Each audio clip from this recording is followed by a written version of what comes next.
Cô gái bất ngờ phóng mạnh chiếc xiên cá. Khi rút chiếc xiên lên, một con lươn lớn đã bị ghim chặt ở đầu xiên. Con lươn này không tới 1 cân thì cũng phải khoảng nửa cân. Cô gái vừa định gỡ nó xuống, nhưng con lươn vẫn còn rất khỏe, liên tục vùng vẫy không ngừng, khiến cô gái cũng khó mà ra tay. Cô đành thả nó vào chiếc chậu bên hông trước, rồi mới gỡ nó xuống được. Sau đó, cô lại tiếp tục tìm kiếm. Cô gái này là một cô gái bình thường trong một gia đình nông thôn Việt Nam, không chỉ chăm chỉ, tháo vát, mà kỹ năng bắt cá của cô cũng vô cùng lợi hại. Nơi này vừa trải qua một trận mưa lớn, nên cá cũng xuất hiện rất nhiều. Cô gái vừa bỏ một con cá nhỏ vào chậu, quay người lại đã phóng thêm một nhát xiên. Dù cú xiên này bị hụt, nhưng con mồi đã lọt vào mắt cô thì rất khó thoát. Cô lập tức bồi thêm một nhát. Khi rút chiếc xiên lên, lại thêm một con lươn đồng nữa. Lươn đồng vốn được xem là món ăn bổ dưỡng, là nguyên liệu rất tốt để bồi bổ cơ thể. Các bạn có thích ăn lươn không? Những con lươn đã bị xiên trúng, muốn gỡ xuống cũng không hề dễ. Cô gái phải loay hoay khá lâu mới gỡ được nó ra. Bắt được 2 con lươn lớn, tâm trạng của cô cũng vui lên thấy rõ. Bất ngờ, cô lại phát hiện thêm con mồi. Cô lập tức phóng chiếc xiên xuống. Cứ tưởng lần này dính được con gì thật lớn, nào ngờ vừa dùng sức kéo thì đầu xiên lại bật ra. Tình huống này đúng là hơi khó xử. Xem ra chiếc xiên này phải thay mới rồi, vì nó ảnh hưởng không nhỏ đến hiệu quả làm việc. Sau khi lắp lại chiếc xiên cho chắc, cô gái lại phát hiện có gì đó ở bên cạnh. Cô lập tức đâm thẳng một nhát, lần này lại xiên trúng một con cóc. Nhưng cô gái cũng chẳng hề chê, chỉ cần ăn được là cô đều cho vào giỏ. Cô tiếp tục dùng đôi mắt sắc bén để tìm kiếm, không bỏ qua bất cứ chỗ nào mà con mồi có thể ẩn nấp. Chỉ thấy cô vung tay, xiên rơi xuống, lại một con lươn bị ghim chắc ở đầu xiên. Cô gái ra tay thật sự nhanh, chuẩn và dứt khoát. Hơn nữa, con nào cũng là hàng lớn trên nửa ký, thật khiến người ta phải ngưỡng mộ. Nhưng con lươn này lại giãy thoát khỏi chiếc xiên. Cô gái cũng không hề nương tay, cầm xiên bồi thêm một nhát nữa. Để phòng nó trốn thoát lần nữa, cô lập tức cho phần thân nó vào chậu trước, rồi mới thuận lợi gỡ nó ra. Ở những nơi cỏ dại mọc tùm như thế này, rắn và đỉa cũng thường xuyên xuất hiện. Nhưng cô gái chẳng hề sợ hãi. Sau khi xiên hụt một nhát, cô còn thò tay xuống nước mò tìm. Thật sự phải khâm phục sự gan dạ của cô. Mò một lúc, cô phát hiện ra con mồi. Cô lập tức đâm mạnh xuống, không ngờ lại không xiên được vào. Rốt cuộc đây là con mồi lớn cỡ nào vậy? Cô gái bồi thêm một nhát nữa, nhưng vẫn không xiên trúng. Chiếc xiên còn bị con mồi kéo đi. Cô vội vàng đuổi theo, rồi đâm thật mạnh thêm một nhát, lúc này mới ghim chặt được nó. Nhấc lên nhìn thử, hóa ra là một con cá trê lớn. Con cá này ít nhất cũng phải 3-4 kg. Không ngờ trong vùng nước nông như vậy lại còn ẩn giấu một con cá to đến thế. Con cá này quá lớn, chiếc chậu nhỏ bên hông hoàn toàn không chứa nổi. Cô gái đành cầm con cá lớn này mang về nhà. Cô bất ngờ phóng mạnh chiếc xiên cá xuống. Khi rút chiếc xiên lên, một con cá trê đã bị ghim chặt ở đầu xiên. Nhìn kích thước này, có lẽ khoảng 1 đến 1,5 kg. Loại cá này vừa ngon lại không quá đắt, dinh dưỡng cũng rất dồi dào, đúng là tràn đầy năng lượng tích cực. Cô gái vẫn bình thản, trực tiếp bỏ nó vào chiếc chậu bên hông, sau đó lại tiếp tục tìm kiếm. Cô là một cô gái nông thôn Việt Nam bình thường, nhưng kỹ thuật xiên cá thì nổi tiếng khắp vùng. Mọi người còn đặt cho cô biệt danh nữ cao thủ xiên cá. Nơi này vừa mưa lớn xong, nên cá xuất hiện rất nhiều. Bỗng trong bụi cỏ dường như có động tĩnh. Cô gái lập tức ra tay, một con cóc bị xiên xuyên thẳng qua người. Ai bảo phụ nữ thì không giỏi bằng đàn ông chứ. Dù chỉ là một con cóc, cô gái cũng không hề chê bai. Cô tiện tay bỏ nó vào chiếc chậu bên hông. Ánh mắt của cô gái vô cùng sắc bén, nơi nào cô quét mắt qua, cá gần như không còn chỗ trốn. Rất nhanh, một con mồi khác đã bị cô khóa mục tiêu. Cô lập tức phóng chiếc xiên xuống, nhấc lên nhìn thử, lại là một con cá trê. Loài này thật sự có sức sống rất bền bỉ, ở đâu cũng có thể gặp được chúng, chẳng khác nào loài rắn nhỏ dưới nước. Gỡ con cá trê xuống, cô lại nhét nó vào chiếc chậu bên hông, quay người lại, cô phóng thêm một nhát. Dù cú xiên này bị hụt, nhưng con mồi đã bị cô gái nhắm trúng, thì sao có thể dễ dàng thoát được. Chờ đợi nó chính là nhát xiên thứ 2, rồi nhát xiên thứ 3, cuối cùng cũng trúng ngay mục tiêu. Không ngờ đây lại là một con cá lóc, kích thước của nó cũng khá đẹp, ước chừng khoảng 1 kg. Người ta vẫn nói cẩn thận thì hơn. Cô trực tiếp mang nó lên bờ cho chắc. Sức sống của cá lóc đúng là rất mạnh. Trên thân đã có mấy lỗ xiên, vậy mà nó vẫn còn giãy đành đạch. Cô phải mất khá nhiều công sức mới bắt gọn được nó, sau đó bỏ vào chiếc chậu bên hông. Rồi cô lại tiếp tục tìm kiếm mục tiêu. Chẳng bao lâu sau, cô lại phát hiện ra điều gì đó. Nhắm chuẩn rồi đâm xuống, mọi động tác liền mạch. Nhưng khi rút lên nhìn, lại chẳng có gì cả. Cô đặt chiếc xiên xuống rồi ngồi xổm xuống, bắt đầu mò trong hố nước. Không biết cô đã phát hiện ra báu vật gì đây. Lá gan của cô gái này cũng lớn thật. Ở những nơi như thế này, rắn và đỉa thường xuyên xuất hiện. Bỗng phía trước lại có động tĩnh. Cô gái cầm xiên lên rồi đâm xuống ngay. Hóa ra là một con lươn lớn, ước chừng cũng khoảng 3-4 lạng. Lươn đồng vốn là món ăn rất bổ dưỡng, bình thường cô gái thích ăn lươn nhất. Tiếp đó, cô càng thêm hăng hái. Cá bắt được cứ hết con này đến con khác, đến khi chiếc chậu đầy ắp cá, cô mới hài lòng rời đi. Một cô gái như vậy, các bạn có thích không? Dù các bạn có thích hay không, thì riêng tôi thật sự rất thích rồi. Hãy thả một lượt thích cho cô gái này nhé. Hãy chú ý cô gái nông thôn này. Cô kéo từ dưới nước lên một đoạn ống nhựa. Điều khiến người ta không ngờ là khi cô dốc ống nước xuống, bên trong lại rơi ra hơn chục con lươn to. Càng bất ngờ hơn, cô còn vớt thêm 3 đoạn ống giống hệt như vậy, bên trong cũng có rất nhiều lươn. Rốt cuộc chuyện này là thế nào? Chẳng lẽ đây là một chiếc ống nước thần kỳ sao? Thì ra đây là cách bắt lươn độc đáo của cô gái. Chỉ nhờ vài đoạn ống nước, cô đã gần như tự chủ kinh tế trong làng. Rất nhiều đàn ông trong làng cũng phải nhìn cô bằng con mắt khác. Lươn đồng hoang dã có giá trị dinh dưỡng cao, ở địa phương lại bán được giá đắt. Mồi dùng để bắt lươn chính là đùi gà. Cô gái đập dập đùi gà để mùi thơm có thể lan ra tốt hơn. Những chiếc bẫy này đều do chính tay cô làm. Một đầu ống nước được bịt kín, đầu còn lại được đan bằng tre, tạo thành hình chiếc phễu, cá chui vào thì không thể chui ra. Sau khi bỏ đùi gà vào trong, cô lại nhét chiếc hom tre vào, rồi dùng que tre cố định lại. Như vậy một chiếc bẫy lươn đã được bố trí xong. Sau đó, cô làm theo cách tương tự, bỏ 3 chiếc đùi gà còn lại vào các bẫy. Cô ôm 2 đoạn ống nước đi ra con mương. Ở đây rong cỏ mọc vô cùng rậm rạp, lươn thường thích ẩn nấp ở những nơi như thế này. Cô gái cầm ống nước bước xuống mương. Vừa đặt chân xuống đã bị lún sâu, không ngờ con mương này lại sâu đến vậy. Dù bị lún cả người xuống, cô gái cũng không hề bận tâm, cô vẫn nhét ống nước xuống dưới nước. Để che giấu chiếc ống tốt hơn, cô còn kéo cỏ nước phủ lên trên. Cô cũng sợ bị người khác phát hiện, rồi lấy trộm mất chiếc bẫy của mình. Tiếp đó, cô ôm ống nước đến một vị trí khác, cô trực tiếp bước xuống. Bùn ở đây còn sâu hơn, nước cũng đen ngòm. Những nơi như thế này, côn trùng và đỉa cũng rất nhiều, thật sự lo thay cho cô gái. Nhờ làm việc không ngại bẩn, không ngại mệt, chẳng mấy chốc cô đã đặt xong 4 chiếc bẫy. Cô cũng lê thân mình ướt sũng trở về nhà. Sáng sớm hôm sau, cô gái cầm một chiếc giỏ tre đến kiểm tra thành quả. Nhìn cô mang theo chiếc giỏ lớn như vậy, cũng đủ biết cô rất tự tin.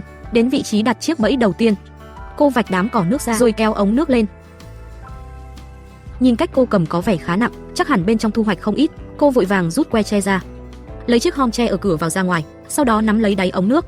Nhưng vì ống quá nặng nên cô cầm không chắc, làm nó trượt xuống đất. Cô đành đặt ống lên đùi, rồi từ từ nâng ống nước lên. Những con lươn bên trong lập tức trượt ra ngoài, có 2 con còn rơi xuống đất. Miếng mồi ngon đã tới miệng thì cô chắc chắn không để chúng chạy mất. Cô lại bắt chúng bỏ trở vào. Chiếc bẫy này có thật nhiều lươn, đùi gà cũng bị ăn chỉ còn lại một khúc xương. Chỉ một chiếc bẫy đã thu được nhiều như vậy, cô gái vô cùng vui mừng. Cô lại tìm đến chiếc bẫy thứ 2, nhưng đoạn ống này không có nhiều lươn lắm. Miếng đùi gà gần như chưa bị ăn bao nhiêu. Đoạn ống thứ 3 cũng không nhiều hơn là mấy, tuy số lượng không quá nhiều nhưng gom vài chiếc ống lại, trong giỏ tre cũng đã có khá nhiều lươn. Vậy chiếc ống cuối cùng sẽ mang lại thu hoạch như thế nào đây? Cô gái nóng lòng bước ngay xuống nước. Không cẩn thận lại bị lún sâu, nhưng cô cũng chẳng để ý. Sau khi lấy ống nước lên, trọng lượng bên trong khiến cô phấn khích hẳn lên. Khi đổ ra, cô lại càng vui hơn. Bên trong toàn là những con lươn vừa to vừa mập. Cuối cùng hãy xem thành quả của 4 chiếc bẫy. Chỗ này ít nhất cũng phải hơn chục ký, mang ra chợ chắc bán được không ít tiền. Một cô gái chăm chỉ, tháo vát như vậy, các bạn có thích không? Cô gái đi bắt hải sản này thật không tầm thường, chân trần mà vẫn dám bước trên bãi bùn. Các bạn nhìn xem, cô còn dùng tay mò trong bùn. Rất nhanh, một con cua xanh lớn đã bị cô mò ra. Tiện tay cô còn nhặt được một con sò. Chiếc càng của con cua này còn to hơn cả ngón tay cô. Nếu chẳng may bị kẹp trúng, chỉ trong phút chốc có khi thành cua vương 9 ngón. Cách cô buộc cua cũng vô cùng thành thạo. Một bàn tay nhỏ liên tục luồn qua luồn lại, chẳng mấy chốc con cua đã bị buộc chặt kín mít. Ngay lập tức giá trị của nó như được nâng lên vài bậc. Cô gái dựa vào nghề đi biển bắt hải sản để kiếm tiền nuôi gia đình. Ngày nào cô cũng bôn ba trong khu rừng ngập mặn này, không sợ bẩn, cũng chẳng ngại mệt. Hôm nay em họ được nghỉ, nên cô cũng gọi em họ đi cùng, để cô bé trải nghiệm sự vất vả của nghề bắt hải sản. Không ngờ cô em họ còn gan dạ hơn, trực tiếp thò tay xuống bùn, mò loạn lên, cũng chẳng sợ đụng phải vỏ sắc làm rách tay. Vẫn là người chị có kinh nghiệm hơn, chỉ ở một chỗ mà đã tìm được 4-5 con sò. Dù sò không đáng tiền bằng cua, nhưng nếu số lượng nhiều thì cũng là một khoản thu đáng kể. Hai người đi đến bên một gốc cây khô, người chị dùng kẹp chọc vài cái trong vũng nước. Một con cua liền bị cô lôi ra. Cô không chút do dự kẹp con cua lên, còn tiện tay gạt bớt bùn trên người nó, lại thêm một con cua hơn nửa ký vào tay. Cô em họ vội đưa lên một sợi dây cỏ. Hai chị em chẳng cần nói cũng hiểu phối hợp vô cùng ăn ý. Để thể hiện bản lĩnh, cô em họ cũng học theo chị, dùng tay không bắt ra một con cua từ hố bùn. Năng lực của cô em họ cũng thật sự không kém, nhưng kỹ thuật buộc cua của cô em thì có vẻ còn hơi vụng về. Dù sao cô bé cũng không thường xuyên theo chị ra ngoài bắt hải sản, may là mất một lúc. Cuối cùng cô cũng buộc được con cua lại. Hai chị em đi trên bãi bùn đầy vỏ sò sắc nhọn, đôi mắt vẫn không ngừng quan sát từng vũng nước nhỏ, thật lo họ sẽ bị cứa trúng bàn chân. Lúc này, một vũng nước nhỏ thu hút sự chú ý của cô em họ. Cô dùng tay thăm dò bên trong một lúc, phát hiện đó là một hang cua, cô liền bới rộng miệng hang ra một chút. Tôi cứ tưởng cô sẽ dùng kẹp để gắp cua ra, ai ngờ cô lại thò tay vào móc. Pha thao tác này khiến tôi xem mà nổi da gà. Nếu bị cua kẹp trúng, có lẽ thật sự sẽ thành cua vương 9 ngón, nhưng hóa ra tôi vẫn xem thường cô. Cô trực tiếp lôi con cua ra ngoài. Lá gan này đúng là không hề tầm thường. Theo quan sát của người chị, một cái hang sâu như vậy thường không chỉ có một con cua. Cô lại dùng kẹp chọc thêm vài cái, tiếc là bên trong không còn con nào nữa. Cô em họ chỉ một lúc đã bắt được 2 con, làm chị cũng không chịu thua. Cô lại móc ra một con cua trong vũng nước, trực tiếp kẹp nó lên, rồi tặng ngay cho nó một gói trói buộc trọn gói. Cách bắt hải sản như vậy có đáng ngưỡng mộ không? Chưa đầy 1 tiếng đã bắt được 5 con cua. Nhưng điều hấp dẫn thường nằm ở cuối cùng. Một con cua đang ung dung tắm nắng. Vừa hay bị cô em họ phát hiện, thấy nguy hiểm, nó giơ cao đôi càng lực lưỡng. Cô em họ không cho nó cơ hội phản kháng, trực tiếp nhẹ nhàng bắt từ phía sau. Đây cũng là con cua lớn nhất bắt được trong ngày hôm nay. Những con cua như thế này ở chợ thường là hàng ngon được tranh mua. Cô em họ vừa buộc xong con cua này, phía người chị lại có phát hiện mới. Một con cua giơ cao đôi càng, đối đầu với chiếc kẹp của người chị. Nó quyết tâm phân cao thấp đến cùng, nó chẳng hề sợ chiếc kẹp của người chị, mà còn kẹp chặt lấy chiếc kẹp, trông như đang nói, cô làm gì được tôi nào. Nhưng đứng trước một thợ săn cao tay, nó vẫn không thoát khỏi số phận bị trói. Lại thêm một con cua thành công vào thùng. Hai chị em người bắt một con, người kia cũng bắt một con, trông chẳng khác nào đang thi đấu. Thỉnh thoảng họ còn nhặt thêm vài con sò. Dù thu hoạch rất khá, nhưng đó cũng là thành quả của lao động vất vả. Những cô gái chăm chỉ, tháo vát như vậy, các bạn có thích không? Video hôm nay xin kết thúc tại đây. Nếu yêu thích, hãy nhớ bấm thích và theo dõi nhé. Hẹn gặp lại các bạn ở video tiếp theo. Hãy chú ý, người mẹ đơn thân này dựa vào nghề bắt lươn để nuôi gia đình, và cô chỉ dùng một đoạn ống nhựa PVC mà có thể bắt được rất nhiều lươn. Đúng là một người phụ nữ thông minh và tháo vát. Đây là một vùng nông thôn ở miền Bắc Việt Nam. Chúng ta có thể thấy, người mẹ đơn thân này đang cầm những con cua vừa bắt được ở sông, nhét vào trong ống PVC. Những con cua này chính là mồi dụ lươn. Xem ra khẩu vị của lươn cũng khá nặng. Một đầu ống được bịt kín, đầu còn lại là chiếc miệng nhỏ đan bằng tre. Một khi đã chui vào thì không thể chui ra. Có những chiếc bẫy này, mẹ không còn phải lo không bắt được cá nữa rồi. Sau khi đặt mồi xong, cô gái đến một ao cá bỏ chôn ống nước dưới lớp cỏ nước. Lươn rất thích hoạt động dưới những đám cỏ nước. Về điểm này, cô gái hiểu rất rõ, gần như đã quá quen. Sở dĩ cô không chọn đi làm xa là vì trong nhà còn người già và trẻ nhỏ cần chăm sóc. Cô chỉ có thể dựa vào việc ra ngoài bắt cá để nuôi gia đình. Có thể thấy cô gái không chỉ chăm chỉ mà còn rất hiếu thảo. Một cô gái như vậy thật sự rất đáng quý. Rất nhanh, cô đã đặt xong tất cả các ống bẫy. Sáng sớm hôm sau, cô gái đến kiểm tra thành quả. Cô tìm thấy chiếc bẫy đầu tiên, rất thành thạo tháo chiếc hom tre cố định ở ống PVC, rồi đổ lươn ra ngoài. Thu hoạch cũng không tệ. Ngay chiếc bẫy đầu tiên đã bắt được nhiều cá như vậy. Tuy nhiên có một con lươn nhỏ trườn ra ngoài. Ôi, đừng chạy chứ. Rất nhanh, cô lại bắt nó trở về. Sau đó, cô tìm đến chiếc bẫy thứ hai. Không biết chiếc này có nhiều hơn chiếc đầu tiên không? Nhưng con lươn lớn này hơi nghịch, trườn mất ra ngoài. Thấy vậy, cô gái lập tức cúi xuống xử lý một hồi. Nhưng con này quá trơn, đã để nó chạy mất. Dù vậy, cô gái cũng không quá buồn. Cô vẫn lấy chiếc hom tre ở cửa vào ra ngoài, rồi giơ ống lên cao, đổ lươn vào giỏ. Dáng vẻ chăm chú đổ lươn của cô trông thật đẹp. Chiếc bẫy này còn nhiều hơn chiếc đầu tiên, đúng là mở mang tầm mắt. Cô gái nóng lòng cầm đoạn ống thứ ba lên. Có thể thấy, lươn trong chiếc bẫy này con nào cũng rất lớn, gần như mỗi con đều hơn nửa ký. Những con lươn không ngừng bơi trong giỏ tre, thật lo chúng sẽ chạy mất. Nhìn thấy nhiều lươn như vậy, cô gái vui vẻ mỉm cười, thu xong ống thứ ba.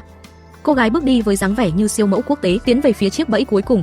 Chiếc bẫy này sẽ mang đến cho chúng ta bất ngờ gì đây? Cô gái vẫn bình tĩnh đổ lươn ra ngoài. Trong đoạn ống này có rất nhiều lươn.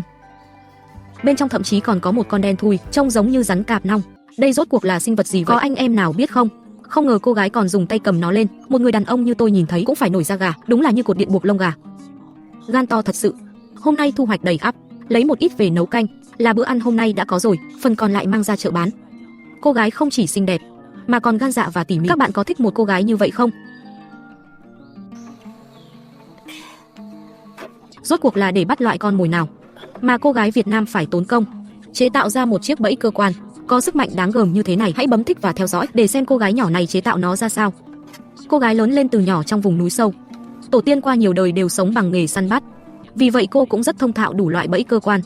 Chỉ một cây tre trong tay cô có thể biến thành hàng chục loại bẫy khác nhau. Chiếc bẫy mà cô làm hôm nay, tôi dám chắc các bạn chưa từng thấy. Chỉ thấy cô gái dùng dao vót, hai miệng lớn ở một đầu cây tre. Cô đưa mắt đo thử một lượt và không tìm ra điểm nào để chê tay nghề của mình. Sau đó, cô lại một miệng lớn ở đầu còn lại của ống tre. Tiếp đó, cô lấy ra một ống tre nhỏ đã làm sẵn, đặt vào bên trong, rồi kéo qua kéo lại vài lần, không biết ống tre nhỏ này có tác dụng gì. Lát nữa các bạn sẽ biết. Cô còn gọt bỏ phần mắt tre, rồi khoét một rãnh ở miệng ống tre. Sau đó, cô làm thêm một ống tre khác bằng phương pháp tương tự. Tiếp theo là bước chế tạo, bộ phận quan trọng nhất của cả chiếc bẫy. Cô vót ra một thanh tre có độ đàn hồi tốt. Thanh tre này chính là nguồn lực của toàn bộ cơ quan.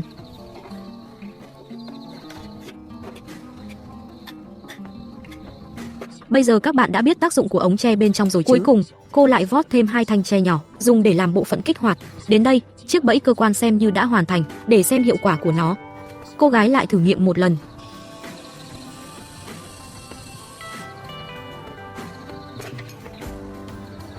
Nhìn thấy hiệu quả như vậy, cô em họ vô cùng hài lòng. Cô còn tự thưởng cho mình một lượt thích thật lớn. Tiếp theo, chỉ cần tìm một nơi con mồi thường xuất hiện để đặt chiếc bẫy này. Dựa vào nhiều năm kinh nghiệm săn bắt của cô biết cái cây này thường có con mồi lui tới. Cô gái buộc chiếc bẫy cơ quan lên thân cây. Bên trong còn đặt 2 hạt bắp. Chỉ cần con mồi đến ăn bắp, nó sẽ có đi mà không có về. Chiếc bẫy còn lại, cô muốn đặt lên cây lớn. Kỹ năng leo cây của cô cũng rất đáng nể. Ai cưới được cô ấy đời này coi như có phúc rồi. Sau một hồi bố trí kỹ lưỡng, chiếc bẫy cơ quan này cũng đã được đặt xong. Giờ chỉ cần về nhà chờ tin tốt. Cô gái sống trong núi rất yên bình. Cô còn nuôi vài chú gà nhỏ làm bạn. Cuộc sống thật ung dung, không lo nghĩ. Thời gian chuyển sang ngày hôm sau, cô gái thảnh thơi đi vào trong núi. Cô còn biểu diễn cho chúng ta xem kỹ thuật bắn ná của mình. Tiếc là không bắn trúng. Cô đi đến vị trí đã đặt bẫy cơ quan ngày hôm qua để kiểm tra. Trời ơi, quả nhiên đã bắt được một con chuột núi. Cô lại leo lên cây kiểm tra chiếc bẫy cơ quan còn lại. Không ngoài dự đoán, cũng có một con chuột núi. Xin nhắc nhở, việc bắt động vật hoang dã ở nước ta có thể vi phạm pháp luật, tuyệt đối không được bắt chước.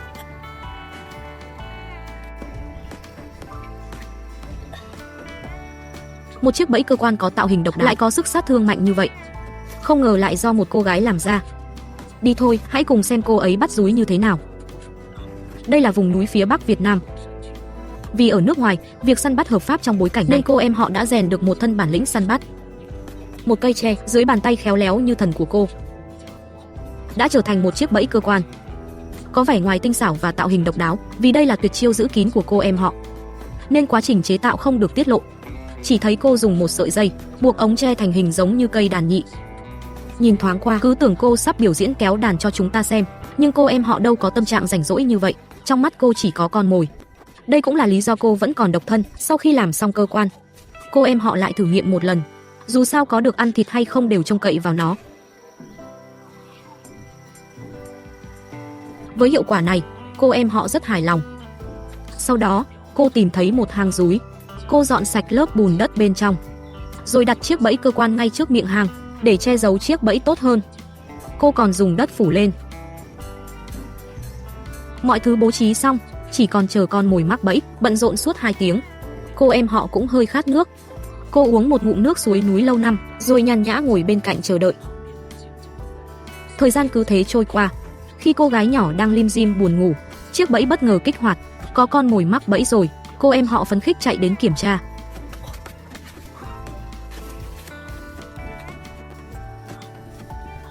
Quả nhiên là một con dúi mập mạp. Đầu con dúi bị siết chặt, muốn cử động cũng không thể. Điều chờ đợi nó chỉ có thể là chiếc nồi lớn trong nhà cô em họ. Các bạn nói xem nên cho gừng hay cho sả thì ngon hơn. Xin nhắc nhở, việc bắt động vật hoang dã ở nước ta là hành vi vi phạm pháp luật. Xin đừng bắt chước. Hãy quan sát kỹ cô gái nông thôn này. Cô mò từ con mương hôi thối lên một đoạn ống nhựa.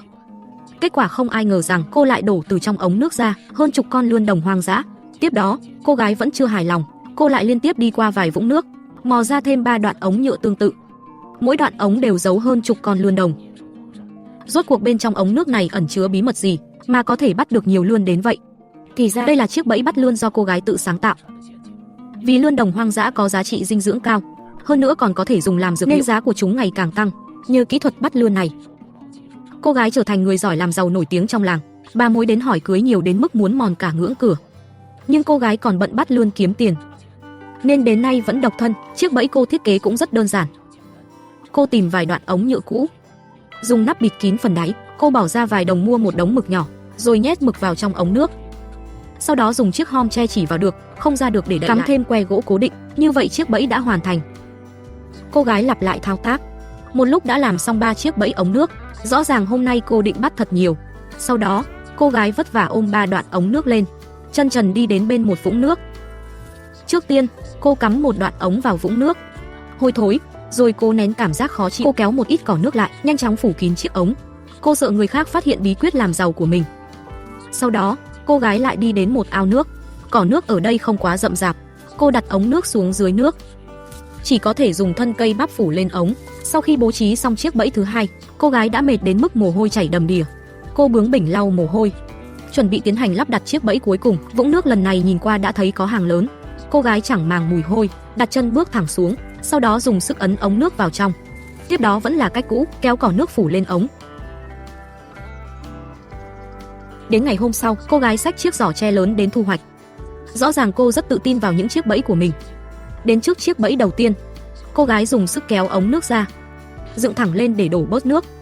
Sau đó kéo chiếc hom tre ra, ngay lập tức hơn chục con lươn đồng hoang dã trượt xuống. Trong đó có một con còn định bỏ chạy, kết quả lại bị cô gái dùng tay không bắt lại. Dù sao đây đều là tiền cả. Chiếc bẫy thứ hai nhìn có vẻ thu hoạch ít hơn. Cô gái không cần dùng quá nhiều sức đã lấy được nó lên, nhưng khi cô mở chiếc hom tre ra và dốc ngược ống nước xuống xem, hàng chục con lươn to lập tức làm đầy chiếc giỏ tre. Cô gái vui vẻ dùng tay nâng những con lươn lên. Sau đó vất vả nhấc chiếc giỏ tre, chân trần đi đến chỗ chiếc bẫy cuối cùng. Nơi này hẳn là thu hoạch nhiều nhất, vì cỏ nước rậm rạp, rất thích hợp cho lươn sinh trưởng. Cô gái cẩn thận bước xuống nước, dùng tay không kéo ống nước ra, cũng giống như trước, cô đổ bớt nước trước, rồi ôm ống đến trước giỏ tre. Cô gái ôm ống nước vào lòng. Trước tiên tháo chiếc hom tre của bẫy ra, rồi đổ lươn ra ngoài. Khi những con lươn lần lượt trượt ra, cô gái vui mừng đặt ống nước xuống. Số lươn trong đoạn ống này cũng là nhiều nhất. Cô gái liên tục nghịch những con lươn này.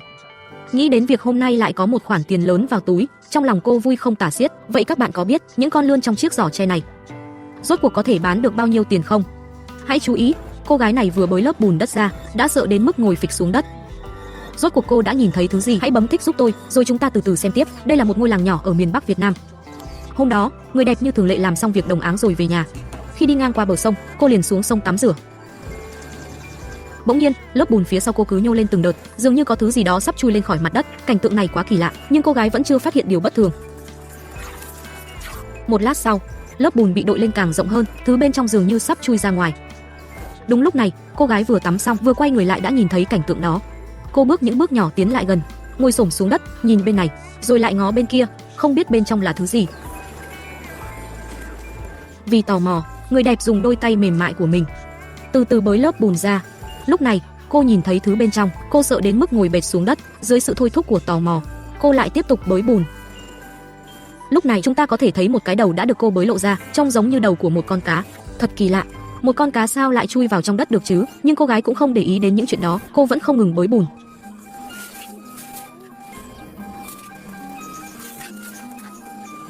Tôi nói này, sao không trực tiếp nắm lấy đầu nó kéo ra luôn cho xong, còn ở đó giật mình hết lần này đến lần khác, thật sự phục cô luôn. Một lát sau, người đẹp cuối cùng cũng khôn ra, cô dùng hai tay nắm lấy đầu cá rồi kéo nó ra ngoài. Sau đó thả nó vào trong chiếc thùng. Người đẹp vui vẻ mỉm cười. Không ngờ ở nơi đồng không mông quạnh này, cô lại nhặt được một con cá. Đúng là mèo mù vớ được cá rán. May mắn như vậy, các bạn đã từng gặp chưa?